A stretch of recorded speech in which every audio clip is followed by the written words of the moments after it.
Subnautica 2 is my most anticipated game of this year, and it's not even close. Okay, maybe Silksong is a close second, but still. The first time ever playing Subnautica 1 was when I was quite young and oblivious. I'm pretty sure I just spent 5 minutes filling my inventory with acid mushrooms before logging off. But about a month later, I gave the game a second chance, and oh my god, I'm so glad I did. Exploring new biomes for the first time, piecing together the story for the first time, getting eaten by colossal eels and hearing the dreaded death music for the first time, it's a feeling that very few games can replicate. Apart from Outer Wilds, highly recommend, great game. And now, we have been blessed with a brand new Subnautica game. What the hell is that? What the hell are those? What the hell is this? What the hell does that do? And what in the flying fuck is that? Any hardcore Subnautica fan is probably just as hyped as I am. This will be a game set on a new planet.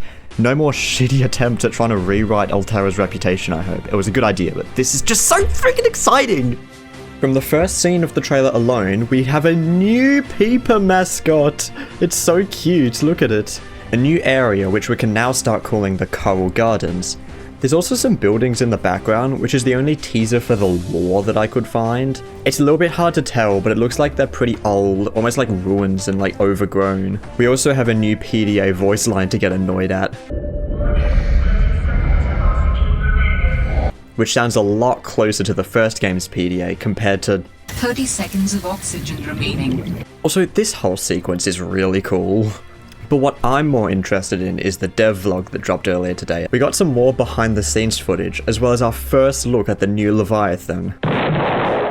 Anyone else getting severe below zero flashbacks? I have a theory that they're purposefully throwing us off with this. People didn't really find the Chalesteret all that scary compared to, say, the Reaper Leviathan.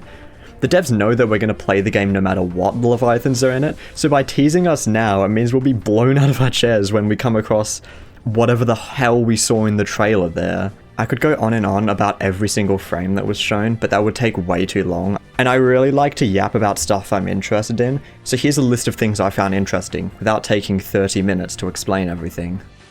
The fragments shown here don't have the same white and yellow colour palette as Alterra, although in this scene we can see that our repair tool is still Alterran technology.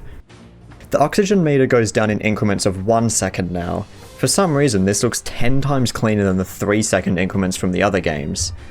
This creature has a pretty strong resemblance to the Eye of Cthulhu from— oh, never mind, what the hell. The compass is so good now. You no longer have to use these weird notches to get your bearings. That slime looks so gross. The genetic mutation stuff's probably going to be interesting though.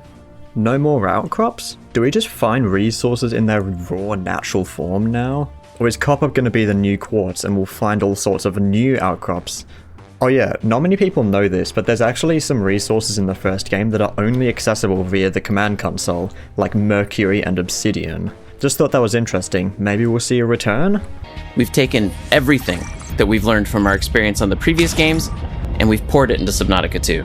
I love the way he worded this, because it means that the dev team knows that people didn't like parts of Below Zero, and they'll use that knowledge to make the second game an absolute masterpiece. Base building seems really refined now, with a smaller grid space and more building variety, including half-round rooms, superconductive foundations, and work-in-progress don't bug moon pool.